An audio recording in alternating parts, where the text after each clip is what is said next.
kampung Teluk Sari, siomay itu lebih dari sekadar makanan. Ia adalah legenda yang berjalan bersama ombak. Gurihnya menempel di lidah, bau kemenyan samar ikut tertinggal di rambut yang dipusingkan angin laut. Dan orang-orang mengulang-ulang namanya seperti doa. Siomay Pawira, siomay dari laut keramat. Pak Wira membuka lapaknya persis di ujung dermaga, di antara perahu nelayan yang berderit dan lampu minyak yang selalu berkedip layu. Gerobaknya sederhana, panci besar yang selalu mengepul, besi tusuk, dan sebuah papan kayu penuh goresan. Waktu siang orang lewat tanpa memperhatikan. Tapi menjelang senja, antrian selalu muncul, bukan hanya anak-anak yang lapar, tapi juga para pedagang, guru sekolah, bahkan pejabat kecil dari kota. Mereka datang dengan wajah lelah dan dompet tebal, lalu pergi dengan kantong plastik berisi siomay hangat yang katanya bisa membuat rezeki lebih lancar. Maya tahu semua itu karena adiknya, Raffi, pernah membisikkan rasa kagumnya pada siomay itu. Raffi selalu pulang telat, membawa cerita tentang orang-orang yang tiba-tiba mampu memperbaiki warungnya, atau tetangga yang dapat proyek besar setelah makan siomay Pawira. Itu bukan cuma ikan biasa. Mei, katanya sekali, matanya berbinar. Katanya, tenggirinya dari laut yang bukan sembarang laut. Dikasih doa, dikasih sesuatu. Malam ketika Raffi makan siomay itu, Maya tidak ikut. Ia memilih tetap di rumah, menunggu ujian kerja yang membuatnya harus berjaga hingga larut. Tapi Raffi pulang dengan langkah yang tidak seperti biasanya. Wajahnya pucat, bibirnya kering, dan ia menatap telapak tangannya seolah melihat sesuatu yang tidak ingin ia akui. Enak, Mai, katanya singkat. Beda. Seminggu kemudian, Raffi tidak pulang dari bekerja. Ponselnya tak bisa dihubungi. Hasil tanya pada teman kerja, tidak ada yang tahu. Maya mulai panik. Ia menelusuri rute terakhir Raffi, warung-warung kecil, pangkalan ojek, dan akhirnya sampai di dermaga di mana gerobak siomay itu berdiri setiap petang. Gerobak Pak Wira masih seperti biasa, esap menggepol. Siomay tersusun rapi, dan pengunjung yang membeli dengan suara pelan seperti berbisik. Tapi ada sesuatu yang berubah. Wajah Pak Wira lebih kering, seperti kulit yang ditarik terlalu kencang. Matanya menyimpan sesuatu yang tidak tertata. Ketika Maya menyebut nama Raffi, ia menatap lama, lalu tersenyum tipis. Anak muda hilang. Biasa, suara Pak Wira pelan, seperti angin di tengah malam. Orang pergi karena jalan hidup berubah. Mbak, laut mengambil, laut juga memberi. Maya menahan amarah. Ambil apa, Pak? Raffi pergi setelah makan siomay di sini. Saya tahu dia ke sini. Aida, seorang ibu di belakang mereka, menunduk, menggenggam erat tas plastiknya. Mata orang-orang di antrian mengawas seperti burung yang menunggu mangsa. Pak Wira menarik napas panjang, lalu menarik satu bungkus siomay, memasukkan 2 tusuk, dan meletakkannya di meja. Mau lihat dulu apa yang kamu lihat, ujar Pak Wira. Jangan buka saat malam datang. Maya menolak, tapi rasa kepo lebih kuat. Malam itu, setelah pulang, ia membuka bungkus siomay Raffi yang masih tersimpan di kulkas. Raffi selalu meninggalkan sisa ketika pulang larut. Di antara bumbu kacang yang pekat dan sayur rebus, ada selembar kertas kecil yang terlipat rapi. Tinta yang memudar menuliskan satu kata, janji. Tangannya gemetar. Di bawah kata itu ada guratan halus, seperti simbol yang dibuat dengan ujung pisau, menyerupai gelombang dan mata. Maya menutup mata. Ia baru sadar bahwa semenjak Raffi makan siomay itu, ada hal-hal kecil yang berubah. Ada bekas pasir di bawah sepatu yang bukan dari jalan kampung. Rambutnya sering berbau garam, dan kadang-kadang ia terbangun dengan suara orang memanggil dari jauh. Keesokan harinya, Maya kembali ke dermaga dengan daftar nama orang yang terakhir makan di malam Raffi. Ia menanyakan pada beberapa orang tetangga, tukang parkir, dan penjaga pos ronda. Semua memberi jawaban yang sama, senyap atau mengalihkan pembicaraan. Seorang nelayan tua akhirnya berkata lirih, "Dulu ada larangan. Jangan makan dari perahu yang menunggu di teluk saat bulan purnama. Tapi orang sekarang haus cepat kaya. Mereka sering lupa aturan." Maya berusaha keras. Ia menyelinap ke samping gerobak pada malam yang lain, mengikuti Pak Wira ketika ia menutup dagang. Dari kayohan, di bawah cahaya rembulan, Pak Wira menuruni anak tangga dermaga dengan gebok kecil berisi bungkusan. Ia berjalan menuju perahu kecil yang terikat rapi, lalu memasang kemenyan di buritan dan menunduk panjang menghadap laut. Maya bersembunyi di balik tumpukan jaring, menunggu. Di saat itu angin membawa bau yang tak biasa.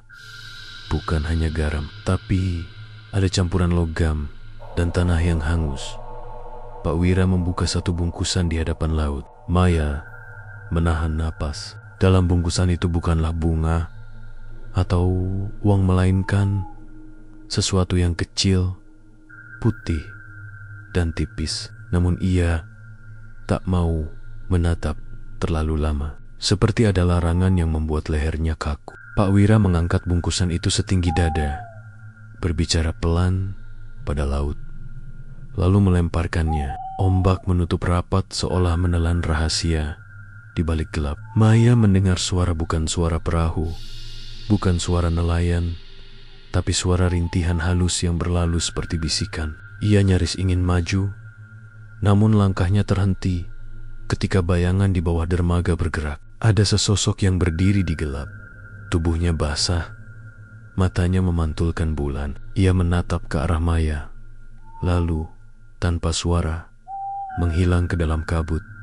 Sejak malam itu mimpi-mimpi Maya berubah. Ia bermimpi telapak tangan yang menempel di kaca jendela, mimpi wajah-wajah yang berkeliaran di dasar laut, mimpi Raffi yang tersenyum samar sambil menunjuk gerobak siomay. Di siang hari, tetangga mulai berbicara pelan, berjaga. Ada anak kecil yang bertanya, "Mbak Maya, kalau orang makan siomay itu, apakah mereka selamanya kaya?" Suara itu polos, tapi Maya merasakan lubang dingin di dadanya. Ia kembali ke gerobak Pak Wira, kali ini menuntut jawaban. "Apakah kamu melakukan sesuatu pada ikan yang membuat orang hilang?" Pak Wira menatapnya. Di sudut matanya ada basah seperti air mata atau sesuatu yang lain. "Orang bilang laut itu hidup, Mbak." Dia meminta. "Itu cara lama, jalan yang sulit." Siapa yang diminta? Maya memaksa. Pak Wira terdiam. "Bukan aku yang memilih, Mbak. Aku hanya memberi rasa. Orang-orang yang datang, mereka yang menyerahkan. Ada yang datang sendiri, ada yang ditukar. Kalau rezeki datang, bukan itu yang membuatku senang. Yang membuatku takut adalah ketika laut mulai menuntut lebih." Maya menggenggam erat genggaman tangannya. "Jadi, Raffi?" Sekali lagi, Pak Wira menunduk, lalu mengangkat wajahnya. Dia memilih sendiri di malam purnama. Mereka yang memilih, tak semua hilang selamanya. Ada yang pulang dengan mata yang kosong, ada yang pulang membawa nama baru, ada yang isot, pergi. Maya tidak menerima jawaban itu. Ia melihat ke arah laut yang membentang, gelap dan tak terhingga. Di tepian, sebuah perahu bergerak perlahan, meninggalkan jejak cahaya. Dalam kegelapan itu, Maya merasa ada suara yang memanggil, bukan dari mulut manusia, tapi dari dasar yang berdenyut. Ia menempelkan telinga pada kayu dermaga dan seolah mendengar satu kata yang diulang-ulang, samar namun jelas. "Janji, janji." Ini berakhir bukan pada jawaban, tetapi pada keputusan. Maya tahu satu hal. Jika Raffi dimakan malam itu oleh alasan yang tak masuk akal, maka ia tidak akan diam. Ia akan menyusuri semua jejak gerobak, perahu, dan cerita lama tentang Laut Keramat. Ia akan menyingkap satu persatu nama yang tertulis di kertis-kertis kecil yang pernah ia temukan. Dan ketika angin laut meniup, ia merasakan bahwa ada sesuatu yang menunggu, bukan hanya di balik ombak, tapi juga di dalam tubuh kota kecil itu. sebuah perjanjian yang belum lunas, dan suara yang menuntut pembayaran di ujung dermaga. Saat kabut menebal dan lampu minyak hampir padam, Maya menatap gerobak kosong. Di papon kayu, seseorang telah menuliskan dengan huruf kecil, "Demi rasa, kau bayar." Maya menghela napas dalam-dalam. Malam itu, ketika ia pulang, tepian laut memantulkan sepasang mata yang bukan matanya sendiri. Mata itu menatapnya dari jauh, lalu perlahan menutup seperti janji yang menunggu waktu untuk ditegakkan kembali. Malam-malam di Teluk Sari tidak lagi sama untuk Maya. Sejak ia menemukan kertas kecil bertuliskan janji di dalam bungkusan siomay Raffi, tidurnya selalu diganggu oleh bisikan dan bayangan yang tidak masuk akal. Kadang ia mendengar suara langkah basah di depan rumahnya, padahal halaman kering. Kadang terdengar ketukan halus di kaca jendela kamar, tetapi ketika dilihat hanya ada bekas yari-yari basah menempel. Yang paling mengganggu adalah mimpi. Dalam tidurnya, Maya selalu berada di dermaga dengan kabut pekat. Raffi berdiri di ujung papan, wajahnya pucat dan basah, seperti habis tenggelam. Ia mengangkat tangan dan menunjuk ke arah laut. "Mei, janji, bayar." Suaranya terputus, tenggelam oleh gemuruh ombak. Setiap kali Maya berusaha mendekat, papan dermaga retak, dan ia terjatuh ke air asin yang menariknya ke bawah, ke dalam gelap penuh bisikan. Pagi itu Maya mendatangi nenek tua yang dikenal suka menyimpan cerita lama. Namanya Nyi Lastri. Tinggal di rumah reot yang dindingnya penuh bau kayu basah. Orang kampung sering menjauhinya karena katanya terlalu banyak tahu tentang hal-hal yang tidak pantas dibicarakan. Namun Maya tidak punya pilihan lain. Siomay dari Laut Keramat. Nyi Lastri tersenyum getir ketika Maya menyebut soal Pak Wira.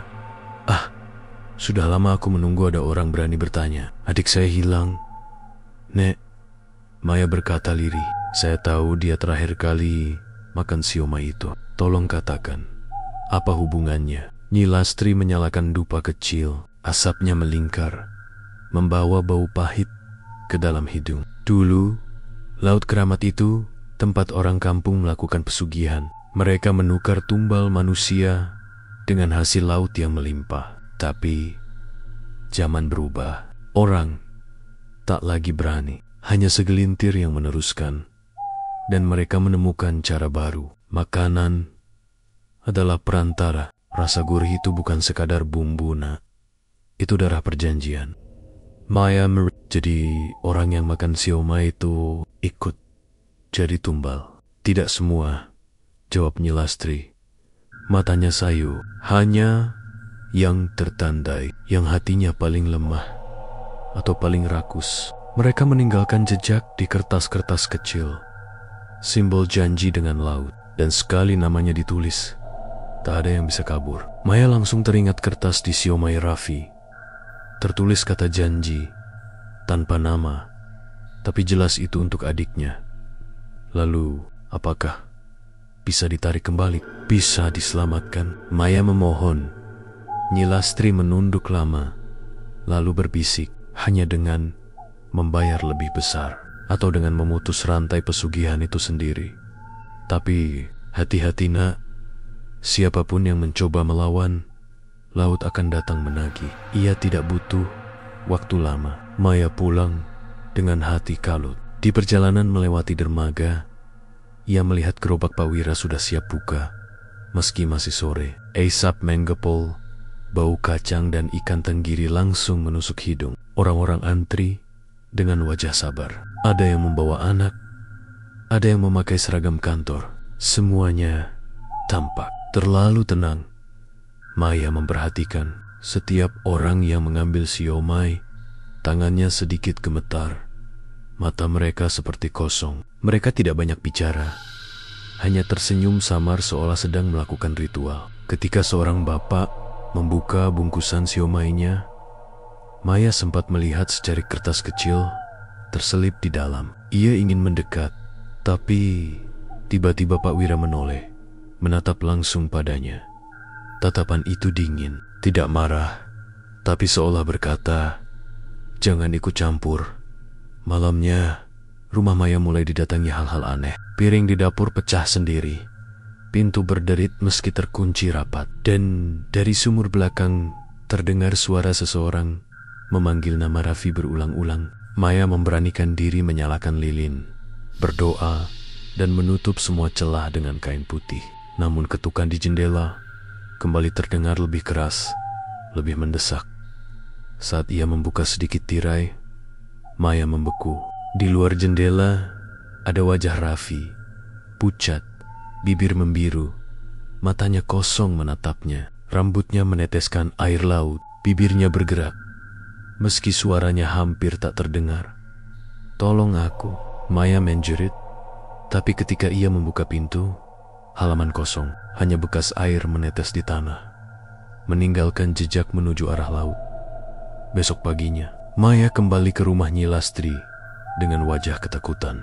Namun, rumah itu kosong, pintu terbuka, dupa di dalam masih menyala, tapi Nyi Lastri tidak ada. Di meja kecil ada sebuah pesan singkat, ditulis dengan arang. "Laut sudah tahu kau mencari, jangan terlambat." Maya kini yakin adiknya tidak benar-benar mati. Ia terjebak dalam perjanjian laut, ditandai lewat siomay yang dimakannya. Satu-satunya cara adalah membongkar rahasia di balik gerobak Pak Wira dan ritual di teluk. Tapi ia tahu, semakin dalam ia masuk, semakin besar kemungkinan dirinya juga akan ditelan. Malam berikutnya, Maya bertekad mengikuti Pak Wira sekali lagi. Ia menyelinap di balik gudang ikan, menunggu sampai lapak siomay tutup. Kali ini, ia tidak sendiri. Ia membawa pisau kecil, senter, dan doa yang ia hafal dari neneknya. Dari kejauhan, ia melihat Pak Wira menurunkan gerobak ke dermaga. Ia mengeluarkan satu bungkusan besar, berbeda dari biasanya. Dengan hikmat ia menyalakan kemenyan, lalu mulai membaca mantra dengan suara rendah. Laut berombak meski angin tenang. Tiba-tiba dari dalam air muncul bayangan hitam besar, bergerak melingkar di sekitar perahu. Suara seperti tangisan bercampur dengan lolongan terdengar dari arah ombak. Maya menahan napas, tubuhnya bergetar. Lalu ia mendengar suara lain, suara Raffi. Jelas, lirih, namun penuh penderitaan. "Mei, tolong aku sebelum aku hilang selamanya." Maya menutup mulutnya agar tidak berteriak. Air matanya jatuh. Ia tahu kini bukan hanya rahasia kecil, tapi sesuatu yang jauh lebih besar. Perjanjian antara manusia, laut, dan nyawa-nyawa yang dijadikan tumbal. Dan di saat itulah Pak Wira menoleh ke arah tempat Maya bersembunyi. Senyumnya tipis, matanya berkilat dalam cahaya bulan. "Sudah waktunya kau juga membuat janji, nak," katanya lirih. Maya membeku, hatinya tahu permainan baru saja dimulai. Maya berdiri terpaku di balik gudang ikan, jantungnya berdegup kencang. Kata-kata Pak Wira masih terngiang di telinganya. "Sudah waktunya kau juga membuat janji, nak." Tatapan mata Pak Wira seolah menembus gelap, menemukan dirinya meski ia bersembunyi rapat. Senyuman tipis itu bukan sekadar sapaan tapi andenggen, atau mungkin ancaman. Angin laut tiba-tiba bertiup lebih kencang. Ombak menghantam dermaga, membuat papan kayu berderit keras. Dari dalam air, bayangan hitam tadi bergerak semakin dekat, seakan mendengar pembicaraan mereka. Suaranya menggelegar seperti ribuan mulut berbisik bersamaan. Maya ingin lari, tapi kakinya terasa berat, seolah ada tangan dingin yang menggenggam pergelangannya dari bawah tanah. Dalam hati ia hanya bisa berdoa, "Ya Tuhan, lindungi aku. Aku tidak mau terikat janji ini." Pak Wira mengangkat bungkusan besar yang tadi dibawanya. Dengan lirih, ia membacakan mantra yang tidak Maya mengerti. Asap kemenyan mengepul, bercampur dengan bau amis yang menusuk. Lalu ia melemparkan bungkusan itu ke laut. Air beriak. Bayangan hitam besar segera melingkupi bungkusan itu. Terdengar suara kunyahan basah seperti tulang patah yang dilumat. Dari balik riak air, muncul wajah-wajah samar mereka berteriak, mengulurkan tangan, lalu lenyap ditelan ombak. Maya tidak tahan lagi. Ia mundur beberapa langkah, tapi tanpa sadar, kakinya menginjak kaleng karat. Klang! Suara itu memecah kesunyian. Pak Wira menoleh cepat. Matanya tajam. Suaranya berat. Maya panik. Ia hendak lari, tapi tiba-tiba langkahnya terhenti. Dari bawah dermaga, tangan-tangan pucat muncul, mencengkeram papan kayu. Air laut naik perlahan membasahi kakinya, meski ia masih jauh dari bibir dermaga. Sebuah suara lirih terdengar di telinganya, suara Raffi. "Jangan lari, Meg. Kalau lari, kau akan jadi pengganti." Maya, ia melihat sekilas bayangan adiknya di antara wajah-wajah samar di air. Mata Raffi kosong, tapi masih ada kilatan harap. Pak Wira berjalan mendekat dengan langkah tenang.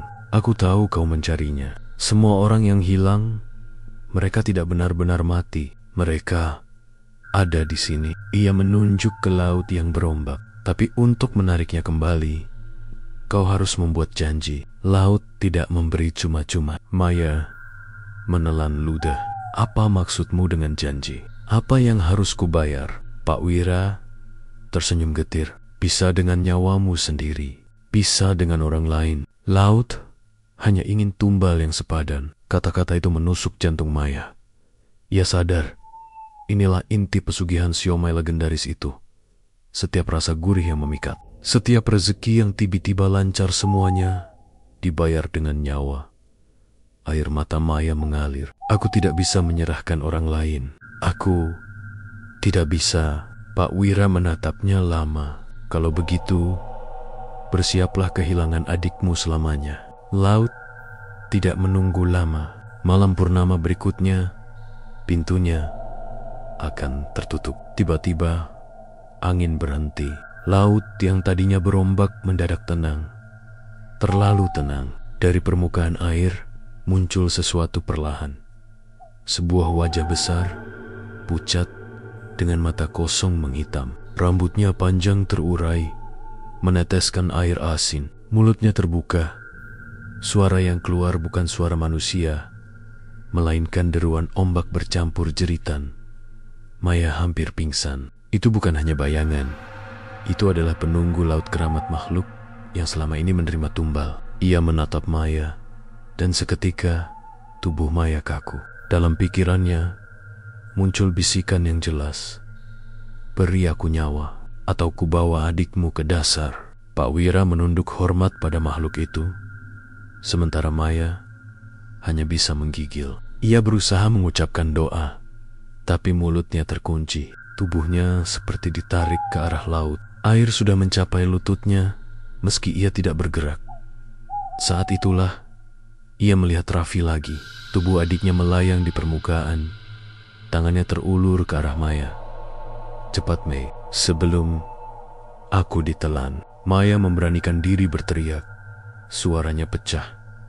"Kalau harus ada yang jadi tumbal, ambil aku. Jangan, adikku." Makhluk itu diam sejenak, lalu matanya yang kosong berkilat. Senyumnya melebar, memperlihatkan gigi-gigi tajam. Ombak besar tiba-tiba menghantam dermaga. Maya terhempas jatuh, kepalanya membentur papan. Dunia berputar, pandangannya gelap. Sebelum benar-benar kehilangan kesadaran, ia sempat mendengar suara Pak Wira. "Kau bodoh, nak. Janji tidak bisa diubah semudah itu. Kau sudah menantang laut, dan sekarang kau juga tertandai." Maya terbangun di kamarnya, basah kuyup, napas terengah. Ia tidak tahu bagaimana bisa kembali. Pintu terkunci dari dalam, tapi di lantai masih ada genangan air asin. Di telapak tangannya terlipat kertas kecil yang tidak ia sadari ada sebelumnya. Dengan gemetar, ia membuka lipatan itu. Tulisan arang hitam tergores rapi. Janji baru. Waktu purnama. Maya jatuh terduduk. Tangisnya pecah. Ia kini sadar Bukan hanya Raffi yang terikat perjanjian, dirinya pun sudah masuk ke dalamnya. Dan bulan purnama hanya tinggal beberapa malam lagi.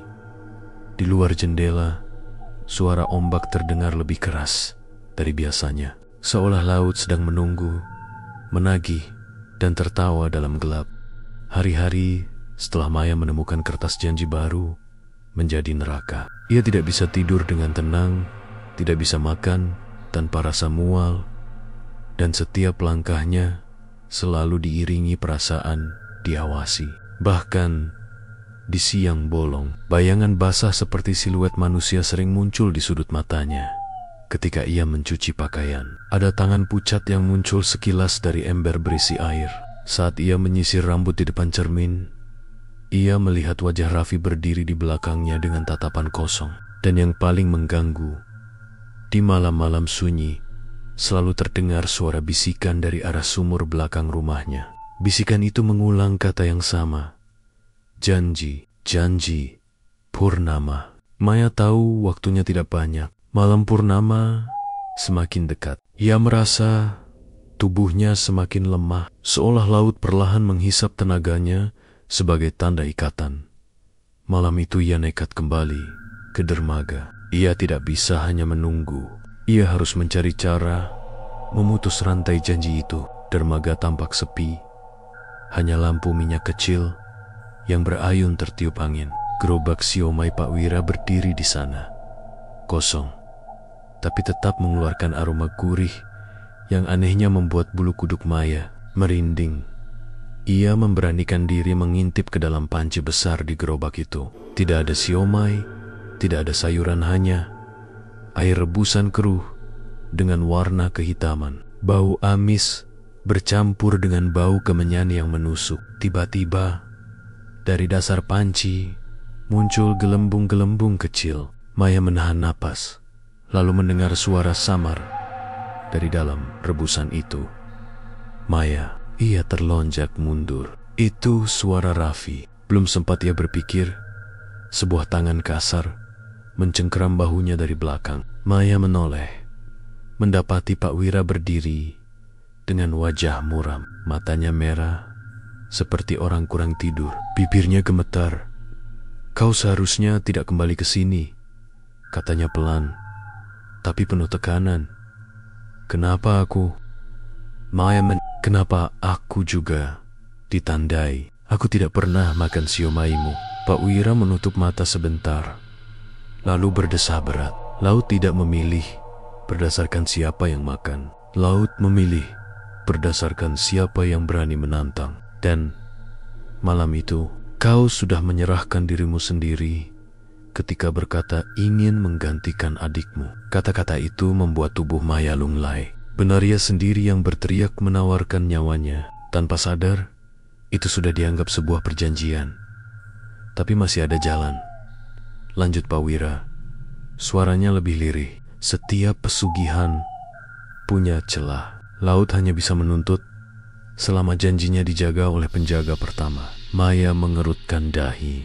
Penjaga pertama. Pak Wira menatap laut.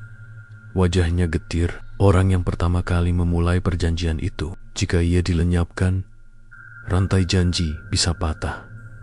Tapi itu juga bisa membangunkan sesuatu yang lebih besar. Maya merasakan hawa dingin merambat ke tulangnya. Siapa penjaga pertama itu? Pak Wira menatapnya dengan mata kosong. "Aku."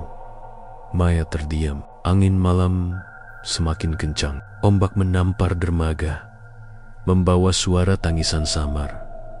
"Kalau kau ingin menyelamatkan adikmu," lanjut Pak Wira, "kau harus menghentikanku. Tapi itu bukan hal yang mudah, karena aku sendiri sudah bukan sepenuhnya manusia." Sekilas wajahnya berubah. Kulitnya tampak bersisik tipis. Matanya memantulkan cahaya bulan dengan kilatan aneh. Dari tangannya, air menetes meski ia tidak basah. Maya mundur beberapa langkah. Jantungnya berdetak kencang. "Kenapa kau tidak hentikan saja sendiri kalau kau sudah muak?" Pak Wira tersenyum getir, memperlihatkan gigi yang terlalu tajam untuk ukuran manusia. "Karena aku bukan lagi pemilik nyawaku. Aku hanya wadah laut yang menggerakkan aku. Malam semakin pekat. Dari permukaan air muncul suara-suara yang membuat bulu kuduk berdiri. Wajah-wajah samar tengen-tengen basah, tubuh-tubuh pucat yang melayang. Mereka semua korban tumbal. Dan di antara mereka, Maya kembali melihat Raffi. Raffi menatapnya dengan mata kosong, lalu berkata lirih, "Waktunya hampir habis." Air mata Maya jatuh. Ia berlari ke arah Pak Wira, mengguncang tubuhnya. "Katakan caranya. Bagaimana aku bisa hentikan semua ini tanpa mengorbankan orang lain?" Pak Wira menatapnya, lama lalu berbisik, "Cari buku hitam di rumahku. Di sana tertulis doa pemutus. Tapi ingat, kalau kau membacanya, laut akan datang menagih sendiri. Dan kau harus kuat untuk menahannya. Kalau tidak, kau akan ditarik lebih dulu sebelum adikmu sempat kembali." Maya buku hitam, rumah Pak Wira, itu berarti ia harus masuk ke tempat paling terlarang yang disembunyikan lelaki itu. Ketika Maya kembali ke rumah malam itu, tubuhnya terasa semakin berat. Saat ia menatap ke kaca, ia melihat sesuatu yang membuatnya hampir pingsan. Di lehernya, samar-samar muncul guratan hitam berbentuk gelombang, persis seperti simbol di kertas janji. Lambang itu berdenyut pelan, seolah hidup di luar rumah. Bulan mulai membulat penuh. Maya menutup tirai jendela, tubuhnya gemetar. Ia tahu waktu tinggal sedikit. Jika ia tidak menemukan buku hitam itu, maka ia dan Raffi akan hilang selamanya ke dasar laut. Tapi ada sesuatu yang belum ia sadari. Di sudut kamar, di lantai yang basah oleh jejak kaki air asin, ada tulisan samar yang baru muncul. "Kalau kau gagal, kau akan jadi penjaga berikutnya." Malam itu, keberanian Maya dipaksa tumbuh. Simbol gelombang hitam di lehernya semakin jelas, berdenyut seperti nadi kedua. Setiap kali ia menyentuhnya, ia merasakan dingin garam dan suara laut yang berbisik dari dalam tubuhnya. Waktu purnama tinggal 2 malam lagi. Jika ia terlambat, bukan hanya Raffi yang hilang dirinya pun akan menjadi bagian dari janji laut. Satu-satunya jalan adalah mencari buku hitam di rumah Pak Wira.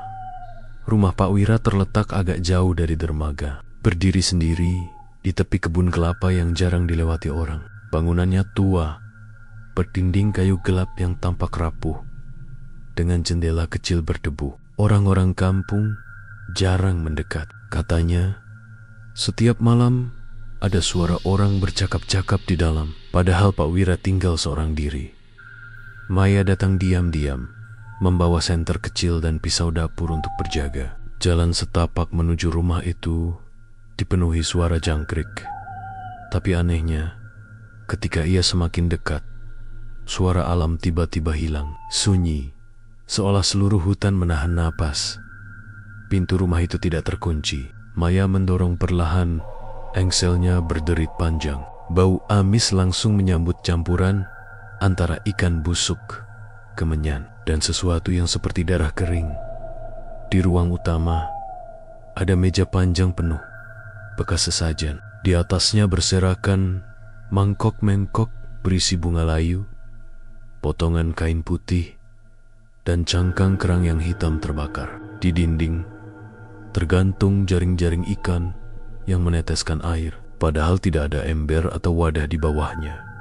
Maya melangkah dengan hati-hati. Lantai kayu berderit, membuat bulu kuduknya berdiri. Ia tahu, buku hitam itu pasti disembunyikan di tempat yang tidak sembarangan. Di ruang belakang, ia menemukan sebuah lemari kayu besar. Pintu lemari terkunci, tapi lubang kuncinya dipenuhi karang kecil, seperti pernah lama terendam air laut. Dengan gemetar, Maya menyelipkan pisau kecilnya untuk mencongkel. Butuh tenaga beberapa kali, sampai akhirnya pintu itu terbuka dengan suara keras. Dalam lemari itu, bukan pakaian yang ia temukan, melainkan deretan botol kaca berisi cairan keruh. Di dalam botol-botol itu ada sesuatu, potongan jari, bola mata, bahkan rambut manusia yang masih menempel kulit. Maya hampir muntah. Di rak paling bawah, ia menemukan sebuah kotak kayu hitam. Permukaannya dipenuhi ukiran simbol gelombang yang sama dengan guratan di lehernya. Dengan tangan gemetar, ia membuka kotak itu. Di dalamnya terbaring sebuah buku hitam tebal dengan sampul kulit yang sudah retak. Ketika disentuh, buku itu terasa dingin dan basah, seperti baru diangkat dari dasar laut. Maya menyalakan senter dan membuka lembar pertama. Tulisan tangan dengan tinta merah memenuhi halaman.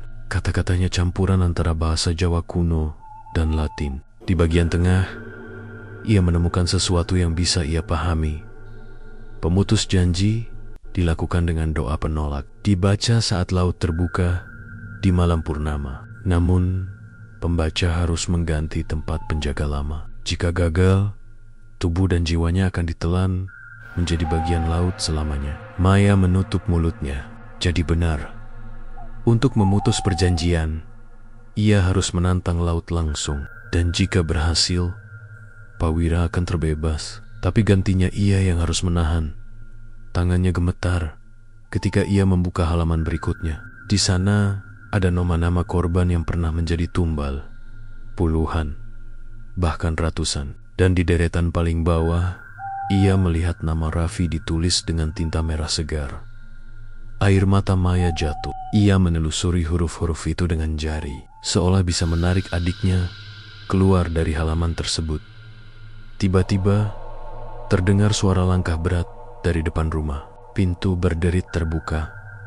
Maya buru-buru menutup buku, memeluknya erat, lalu bersembunyi di balik lemari. Nafasnya ditahan. Suara itu jelas suara Pak Wira.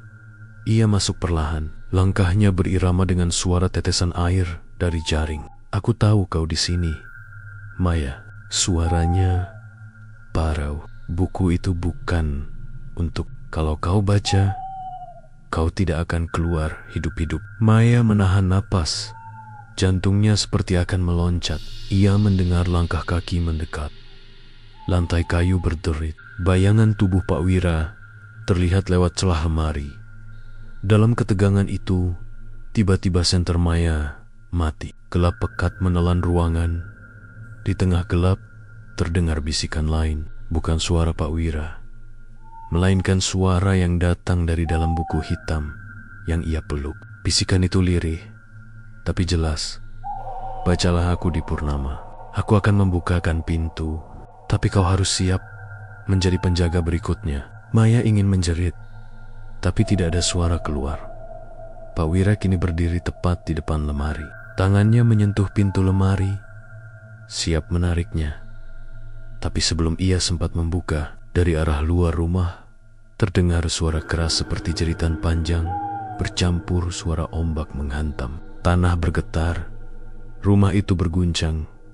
Pak Wira terhenti, wajahnya menegang. Ia berlari ke jendela, menatap ke arah laut. Maya memanfaatkan kesempatan itu untuk merayap keluar dari rumah dengan buku hitam masih dalam pelukan.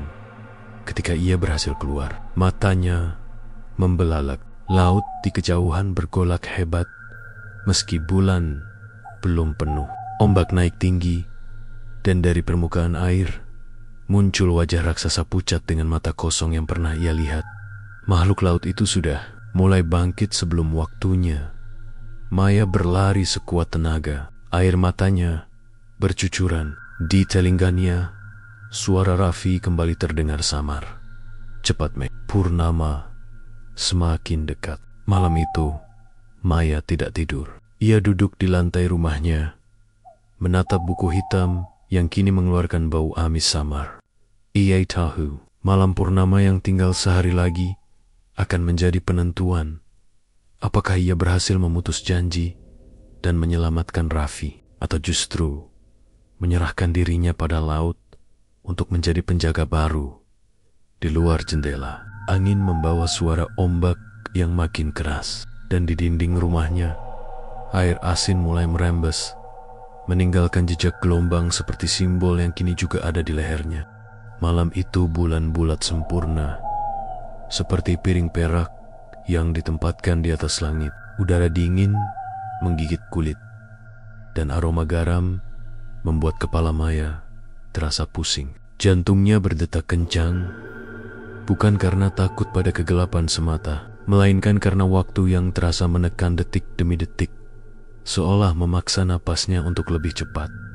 Di meja rumahnya, buku hitam yang tadi ia curi dari lemari Pak Wira tergeletak terbuka. Halaman-halamannya masih basah, tintanya sedikit meluber, seperti darah yang belum kering. Maya menepuk pipinya beberapa kali untuk menenangkan diri, lalu mengambil kain kecil milik Raffi yang selama ini ia simpan sepotong kain yang penuh bau sabun keluarganya, kancing kecil yang pernah tersangkut di saku, dan potongan tali yang Raffi suka gunakan untuk mengikat rambut. Maya menggenggam benda itu seperti jangkar. Jika ia gagal, setidaknya Raffi punya sesuatu yang dikenali tubuhnya. Ia berjalan ke dermaga. Jalan lewat kampung tampak sepi. Beberapa lampu rumah padam, hingga hanya cahaya bulan yang memantul di permukaan laut. Orang-orang kampung menjauh ketika melihatnya, mata mereka kosong. Bibir berbisik doa tanpa suara. Di bibir dermaga, angin bertiup keras, membawa bau kemenyan dan sesuatu yang lebih pekat. Bau sesuatu yang matang dan sudah lama dikubur. Maya berdiri di ujung papan, buku hitam di pangkuan, kain Raffi di tangan, di sekelilingnya bara kecil, dibakar lilin kuning, kemenyan yang dimasukkan ke dalam tempurung kelapa. Ia membuka halaman yang ia anggap pemutus janji. Tulisan itu tidak seperti tulisan biasa. Hurufnya berputar kecil ketika bulan memantul di permukaan kertas. Saat ia mencondongkan muka, ia merasa seperti ditarik ke dalam kata-kata itu. Suara ombak bergabung dengan bisik huruf. Ia mulai membaca, perlahan mengikuti fonetik aneh yang dituliskan di buku itu. Bahasa itu bukan bahasa yang biasa didengar orang kampung. Campuran mantra lama dan suara yang membuat tenggorokan terasa kering. Setiap baris yang terbaca membuat udara di sekitarnya menjadi lebih berat. Ombak yang tadinya berdentum jauh, kini melonjak, seolah menunggu. Lepaskan yang tertawan, kembalikan yang tersesat. Ikat pergantian dengan darah yang rela, ucap Maya sesuai dengan petunjuk buku. Suaranya gemetar, tetapi ia terus membaca. Angin membawa kembali serangkaian bisikan nama-nama yang tertulis di halaman-halaman lain yang seketika memenuhi telinganya.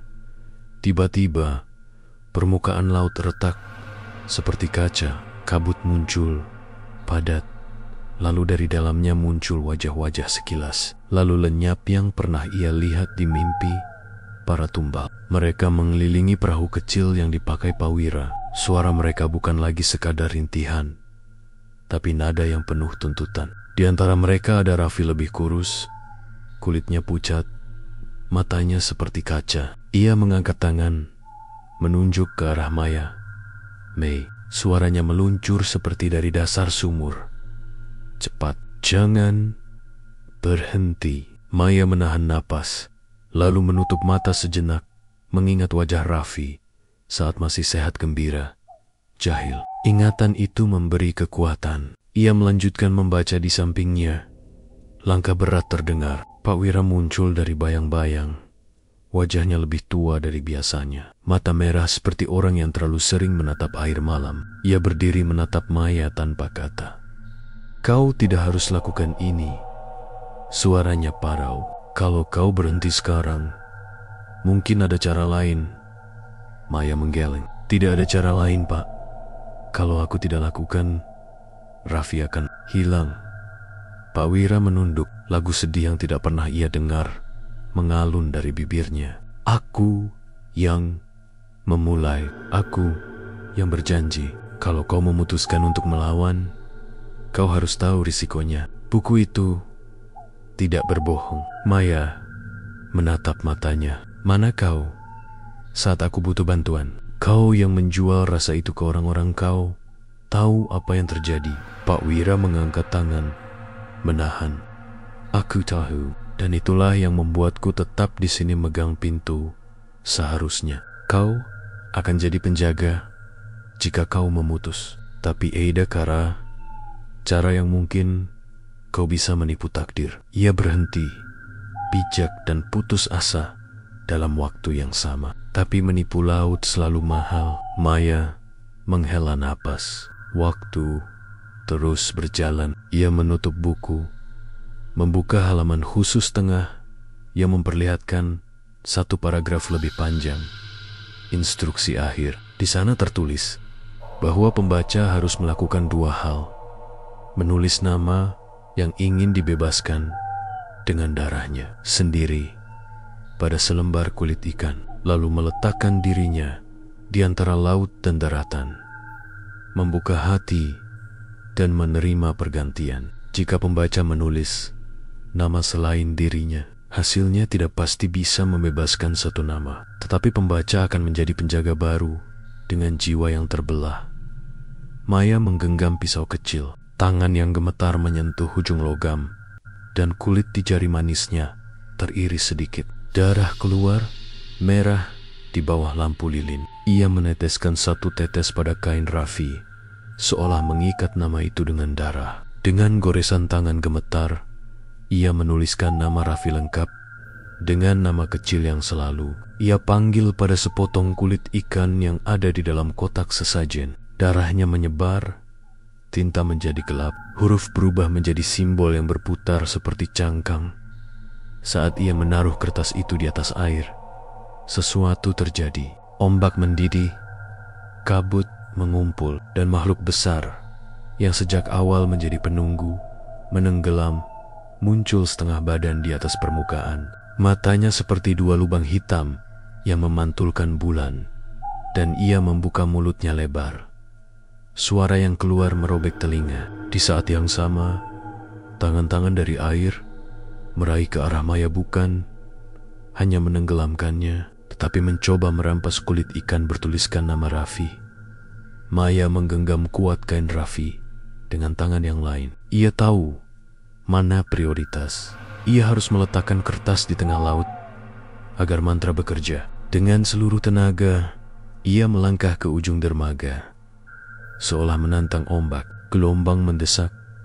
Papan dermaga bergetar. Mata para korban menatapnya, penuh harap dan kebencian sekaligus.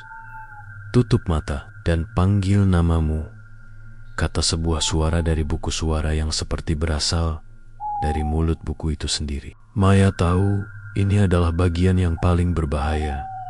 Jika ia menuliskan nama lain, konsekuensinya, jika ia menuliskan namanya sendiri, ia akan menjadi penjaga baru. Ia menahan napas dan menggenggam pisau lebih erat.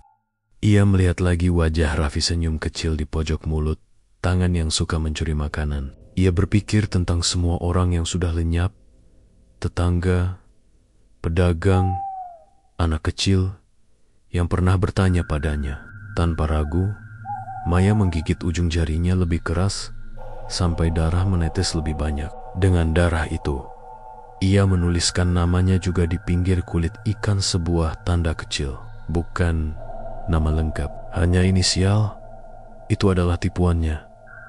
Ia mengangkat kulit ikan bertuliskan dua nama Raffi dan inisialnya sendiri dan melemparkannya ke laut. Seketika kabut menyerap barang itu dan menariknya ke dalam pusaran. Ombak menutup rapat. Suara makhluk besar berubah menjadi deru marah. Air di sekeliling dermaga menjadi seperti kaca retak, gemetar di bawah bulan. Tangan-tangan korban mencoba menarik Maya, tetapi entah bagaimana tali yang mengikat kain Raffi pada pergelangan tangannya menahan. Ia mencengkram papan dermaga dengan kuku, menahan tubuhnya agar tidak terseret. Ada rasa panas yang menyusup ke kulitnya. Tanda gelombang di lehernya berdenyut kuat sampai terasa seperti terbakar. Dalam kepalanya muncul ribuan suara. Permintaan maaf, ancaman, tawaran, semua bercampur jadi satu. Di antara semua itu, suara Raffi paling jelas memanggil namanya seperti jangkar. Mei, cepat.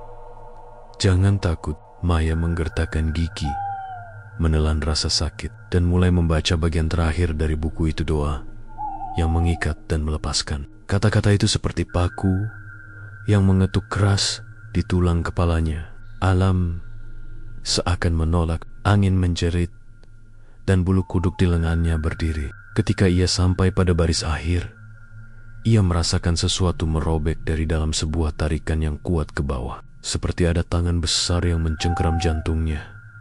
Di saat itu, Pak Wira melompat dari belakangnya bukan untuk menahan, melainkan untuk menolong. Ia meraih tangan Maya, membawa tangannya ke atas, menahan agar kulit ikan tetap terlihat bulan. Tutup matamu dan serahkan pada apa yang kau pilih, bisiknya. Matanya basah.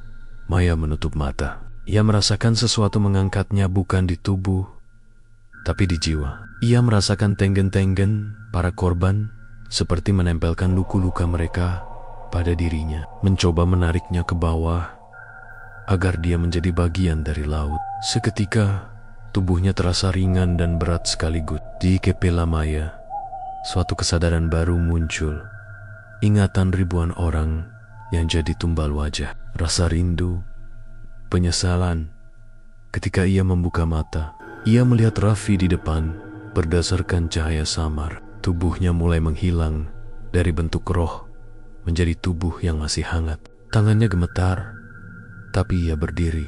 Maya meraih tangan adiknya dengan segenap tenaga. Di saat yang bersamaan, ada sensasi seperti benang tipis yang mengikat kedua nadi mereka benang yang ia taruh dengan darah tadi. Raffi tersungkur di papan dermaga, terengah-engah, kotor, tetapi hidup. Ia memandangi Maya dengan mata yang penuh air. Mei, kau. Suaranya putus. Lalu ia menangis seperti anak kecil yang baru pulang dari mimpi buruk. Maya menariknya ke pelukan, merasakan tubuhnya masih nyata, hangat, dan manusia lagi. Sebuah kegembiraan besar menanjak di dadanya. Tapi kemudian Maya menyadari sesuatu yang lain. Di dalam dadanya ada tempat yang kosong, seperti lubang yang menunggu diisi. Napasnya terasa lebih dalam, lebih panjang, dan ketika ia menoleh ke arah laut, makhluk besar itu menatap balik, seolah berbicara tanpa suara. Tanda gelombang kini bercahaya biru, samar lebih terang dari sebelumnya, dan kulit di pergelangan tangannya mulai mengkilap seperti sisik tipis. Pak Wira jatuh terduduk, menutup wajahnya. Kau berhasil, kau bebaskan.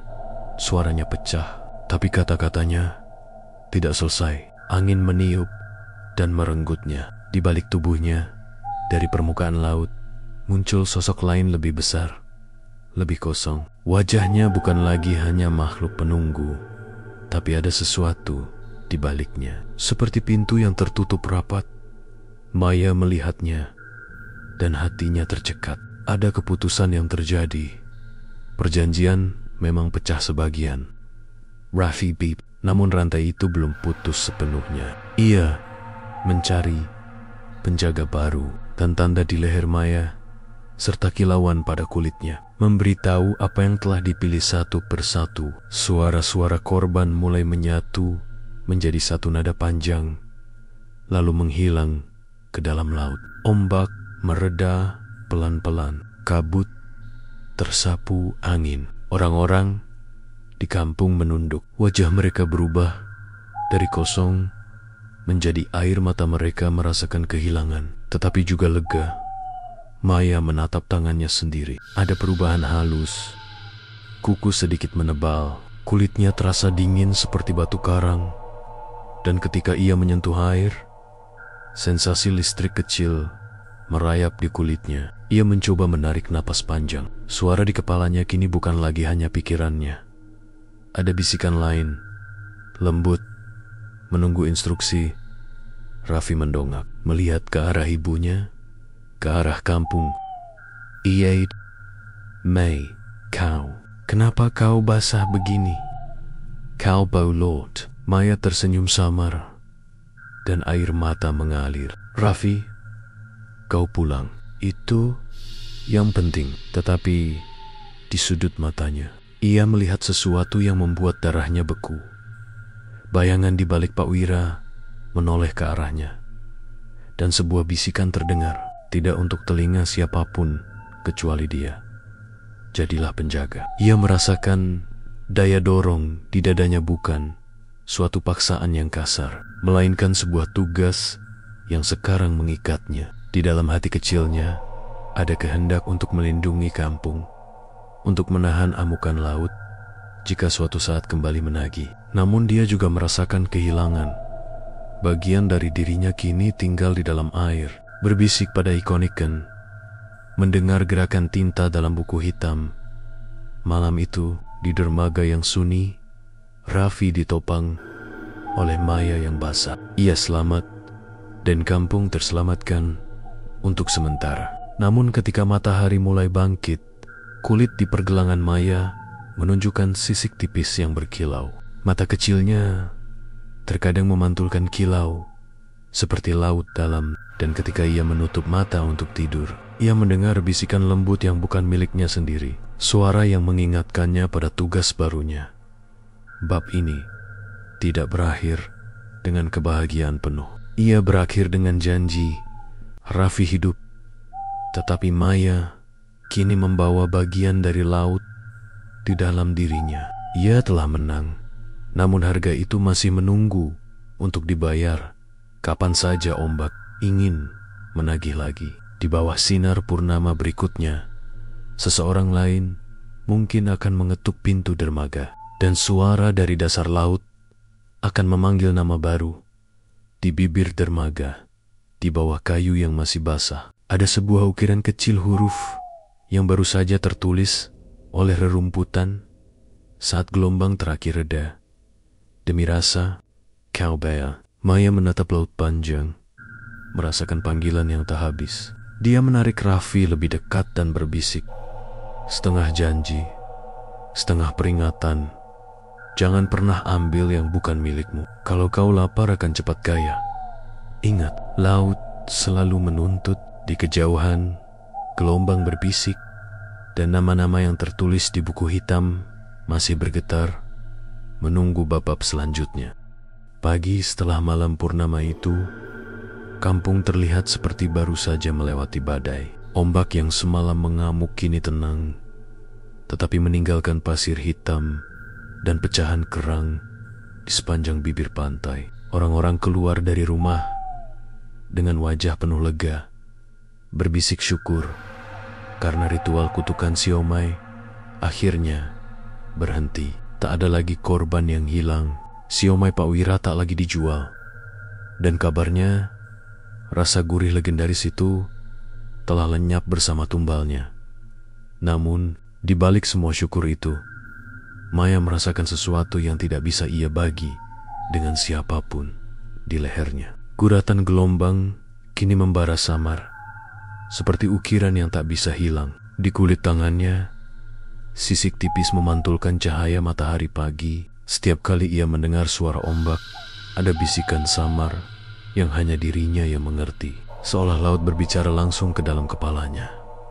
"Kau sudah menjadi bagian dariku." Hari-hari berikutnya, Maya mencoba menjalani hidup normal. Ia menemani Raffi yang kini sudah kembali sehat, menghibur ibunya yang tak henti-henti ia bersyukur. Orang kampung mulai berani mendekatinya lagi. Bahkan ada yang berterima kasih karena percaya Maya telah melawan pesugihan. Tetapi setiap malam, saat Maya terlelap, mimpi buruk datang tanpa ampun. Ia selalu bermimpi berjalan di dasar laut, dikelilingi wajah-wajah pucat para tumbal. Mereka menatapnya dengan mata kosong, tetapi mulut mereka bergerak serempak, melantunkan kalimat yang sama. "Kau penjaga baru, kau penjaga baru." Dan di tengah mereka muncul sosok raksasa makhluk laut yang semalam sempat ia tantang. Wajahnya samar, berganti-ganti. Kadang wajah Pak Wira, kadang wajah Raffi, kadang wajahnya sendiri yang lebih tua dan penuh sisik. Makhluk itu mendekat, membisikkan sesuatu ke telinganya.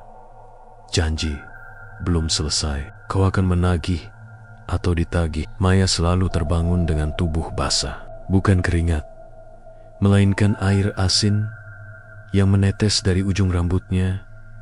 Suatu malam, sebulan setelah ritual purnama, Maya duduk di tepi dermaga seorang diri. Bulan belum penuh, tapi laut bergolak seperti mendesah. Ia membuka buku hitam yang masih ia simpan. Meskipun setiap kali disentuh, kulitnya merinding. Halaman terakhir kini berbeda, seperti menulis sendiri. Tulisan merah baru muncul. Penjaga harus memilih, menahan haus laut dengan darahnya sendiri, atau memberikan tumbal baru agar rasa tidak hilang. Maya terisak membaca kata-kata itu. Jadi, ia bukan hanya sekadar bebas. Ia adalah rantai berikutnya. Kenapa harus aku? Bisiknya. Kenapa bukan kau, Wira? Kenapa aku yang harus menanggung semua? Angin laut berhembus kencang, dan tiba-tiba terdengar langkah di belakang. Maya menoleh dan di sana berdiri Pak Wira. Tubuhnya tampak lebih tua, kurus, seolah dikeringkan waktu. Karena kau yang berani melawan, jawabnya lirih. Aku terikat, tapi kau telah memutus rantai itu. Sekarang laut melihatmu sebagai pengganti. Jangan salah, Maya. Kita semua tidak pernah benar-benar bebas. Maya menatap matanya dengan amarah dan putus asa. Apa yang harus kulakukan? Pak Wira mendekat. Suaranya pelan, seperti bisikan. Jaga rahasia ini. Jangan biarkan siapapun tahu. Jangan ulangi kesalahanku dengan serakah. Jika kau ingin menahan laut, bersiaplah menanggung sakit yang tidak pernah berhenti. Kalau tidak kuat, kau tahu apa yang akan diminta. Beberapa minggu kemudian, kejadian aneh mulai muncul di kampung. Ikan-ikan di laut tiba-tiba hilang. Nelayan pulang dengan jaring kosong. Orang-orang mulai kelaparan. Anak-anak menangis karena tidak ada lauk. Bisik-bisik kembali muncul. Apakah laut murka lagi? Maya tahu jawabannya. Ia bisa merasakannya setiap malam. Ombak memanggil, meminta bayaran. Suatu malam, ia bermimpi berjalan di pantai. Ombak menghamparkan tubuh-tubuh ikan besar yang segar. Tetapi ketika ia mendekat, ikan-ikan itu berubah menjadi manusia anak-anak kampung. Ibu-ibu, bahkan Raffi, semua terbaring dengan mata kosong. Suara makhluk raksasa bergaung dari dalam air. Pilih, atau aku yang memilih. Maya terbangun dengan jeritan. Raffi berlari masuk ke kamarnya. Wajahnya panik. Mei, kau kenapa? Maya memeluk adiknya erat-erat. Air matanya jatuh. Dalam hatinya ia bersumpah, tidak akan ada lagi yang menjadi korban. Tidak akan ada lagi Raffi-Raffi lain. Beberapa hari kemudian, Maya menghilang. Orang kampung menemukannya terakhir kali di dermaga, berdiri memandang laut sambil membawa buku hitam. Pagi harinya, hanya ada kain Raffi yang terikat di papan dermaga, basah oleh air asin. Malam itu, ombak mereda. Aneh, ikan-ikan kembali memenuhi laut. Nelayan panen besar. Orang kampung bersorak gembira. Mereka percaya kutukan telah berakhir sepenuhnya. Tapi mereka tidak tahu, di disar laut, di balik kabut pekat, Maya berjalan di antara arus. Tubuhnya setengah manusia, setengah bayangan. Matanya kosong namun berkilau. Dan di tangannya, buku hitam terikat rantai. Wajah para tumbal lama kini diam, menunduk hormat padanya.